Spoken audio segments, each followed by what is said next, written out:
Hello everybody and welcome to a new deck profile. This time I'm profiling Monarchs of Darkness or LAIR of the Monarchs or whatever you want to call this deck. But essentially I'm combining the power of the so famous Monarchs, the best, one of the strongest tribute based decks to ever live. So consistent, so powerful.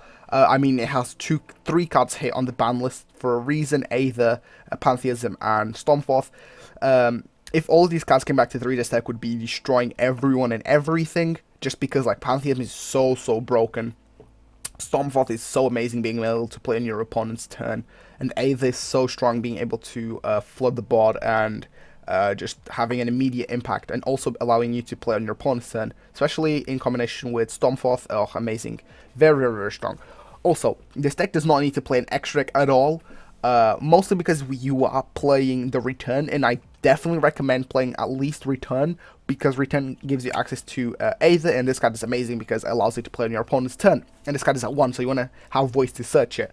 So I do not mind making a sacrifice and not playing the Domain. Don't get me wrong, Domain is really good, and I do have a build with Domain that does play the new Celestial Sextant, so that's pretty nice. But yeah, I'm just going to go straight into the deck profile so I don't forget about anything, and then I'll just ramble a bit like I always do about the decks and why I like playing them so much. So I'm playing 3 Darkest Diabolos, 3 Erebus, 1 Caius, 1 Aether, 3 Rima, 1 Duke Shade, 3 Eidos, 2 Idea, 3 Allure of Darkness, 1 for 1 Pantheism, 3 Tenacity, 3 Trade-In, 1 Foolish, 1 Frostblast, 1 Stormforth, 3 Return, 3 Allure of Darkness, and 2 Prime. So that's basically the profile out of the way.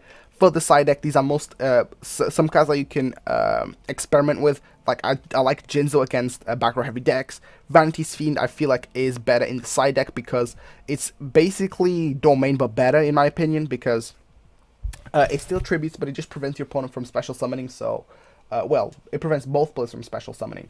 So I really like that, although it does conflict with Diabolos a little bit, but still it's not that big of a deal.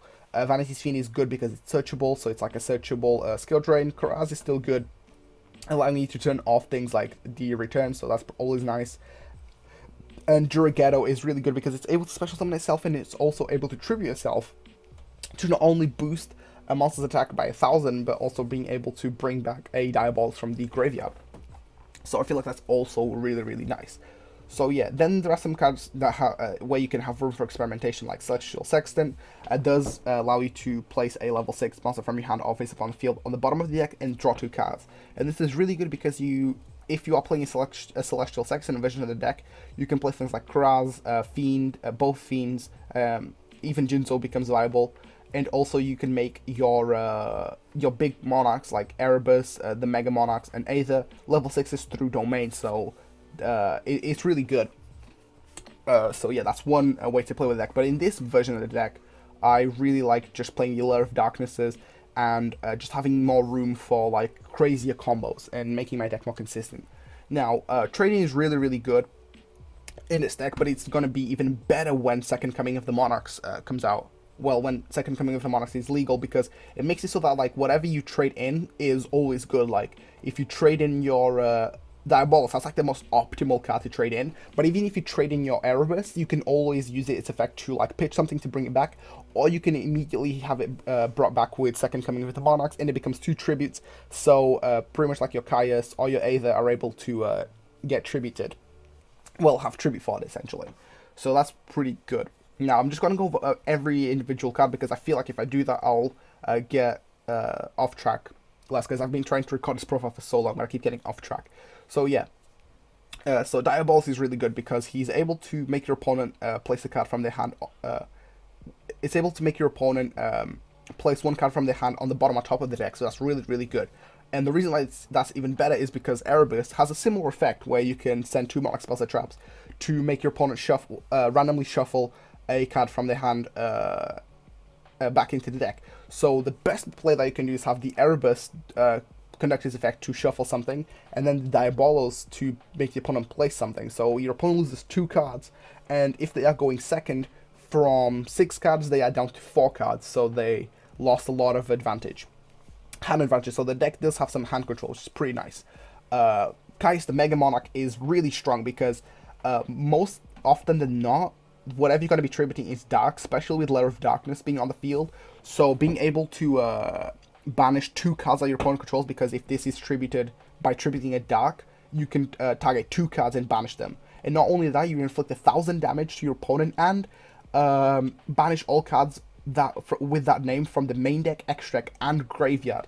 So this is devastating against some decks like ABCs if you're able to get their buster off. Even if you banish the pieces, just by banishing the pieces is devastating. Like, they are a huge disadvantage. Altergeist, by banishing like the more important cards, it can be a big problem.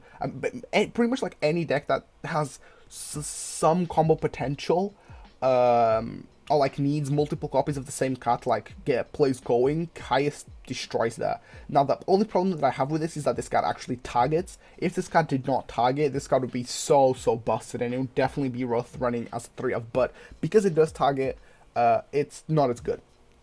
Then playing the Aether, this card is absolutely nutty. It cannot come back to 3 at all. Like, Konami don't even think about bringing this card back to 3.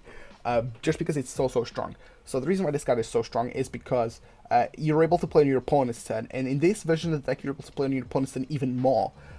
This is because when you, like, the best way that you can use this card is by tributing the Lair of Darkness tokens that you left at the end of the turn. So you have guaranteed tribute for the Aether.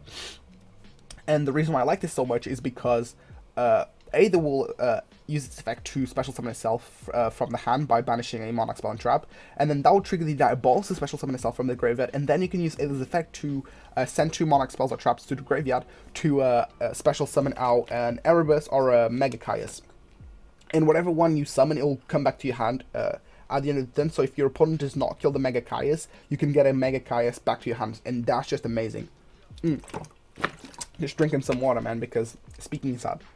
So that's basically like our big monsters. Then we have the 3 Arima. This guy is so flexible because it's able to get us to our Lair of Darkness fairly easily, and also it's able to tribute an opponent's monster to add us a Diabolos or a Duke Shade, or we can just tribute itself to draw a card. So it's pretty good. I do prefer the ratio of 3 Arima to 2 LAIR, but because I'm not playing the Second Coming, I don't have a problem playing 3-3. But just to give you guys an insight, what I'm going to be doing when Second Coming is legal is most likely playing 2 copies of Second Coming, just because I like it a lot, and it makes my trade-ins even better. And yeah, maybe I could always just experiment with, like, there's a lot of flexibility when you're making decks, just because you can keep changing cards, so you can have whatever ratios you want. But yeah, Arima is really good, and again, like, I feel like by having the only 2 LAIR, it makes my Arimas like better because I can pitch them, and I don't have to rely on its effect to add something. But yeah, feel free to play whatever version, whatever ratios you want. But for the purpose of this, at this moment, I'm just going to be doing this. Actually, no, that's a little bit confusing, right? Because, yeah, but that's basically what the deck would look like. What's the card I'm missing? I'm missing the Eidos. All right. Duke Shade is really good because he's searchable 3 Arima, which is also why I do want to play 3 Arima. And he's a Kaiju, and that's just really amazing. But not only that, he's also able to get us a level 5 or higher Dark Monster from the graveyard. A lot of people think, oh, okay, you can add the Diabolos, but that isn't that good because the Diabolos wants to be in the graveyard. Well, let me tell you something. You can actually add the Erebus or the Caius from the graveyard. And this is an if, so it won't miss timing. So this guy is actually, like, really strong. On top of being a Kaiju, it also recycles something. Then the Squire package. Now, currently 3-3 is, like, the optimal because Second Coming is not legal, but I'm going to cut out one of the Eidos. I usually don't cut out Eidos because I really like its ability to, like, give me ideas from the graveyard, but because the Prime Monarch is really strong in this version of the deck, since it's able to special summon itself from the graveyard, I can always, like, banish 1 Eidos to special summon out the idea, and then even if I have my other Eidos banished, if I'm only playing 2, I can always special summon out the Prime Monarch, and then I have 2 monsters to act as tribute fodder for whatever big monster that I want to bring out, so that's really, really good. So yeah. Also, IDOS just isn't as good because you're not playing Domain, and Domain says that you can reduce a big Monarch's level by 2, but and IDOS gives you an additional tribute summon, right? So IDOS is really good when you just open up an IDOS in like an Erebus and you have access to Domain. Yeah, IDOS is really good in those scenarios, but you're not playing Domain, so the 3 IDOS is actually somewhat excessive. He's really good though because he can act as a lot of darkness fodder, but other than that, I really wouldn't want to play 3 IDOS. Then I'm playing 3 Idea, the best starter in the deck, so much so that I'm still playing the 1-for-1. Although I'm not playing Rhoda because I don't have to depend on Idea as much, but 1-for-1 is just so good because I can always send like a Diabolus that I have in the hand to bring out an Idea, so that's just amazing. 3 Allure of Darkness for consistency, it's just so strong, you have so many good dark targets. You only have 4 monsters that are not dark, and even then you wouldn't really want to banish these, so there's really no problem playing 3 Allure. The 1-for-1 is so strong, Pantheism is really, really good, you want to abuse this card as much as possible.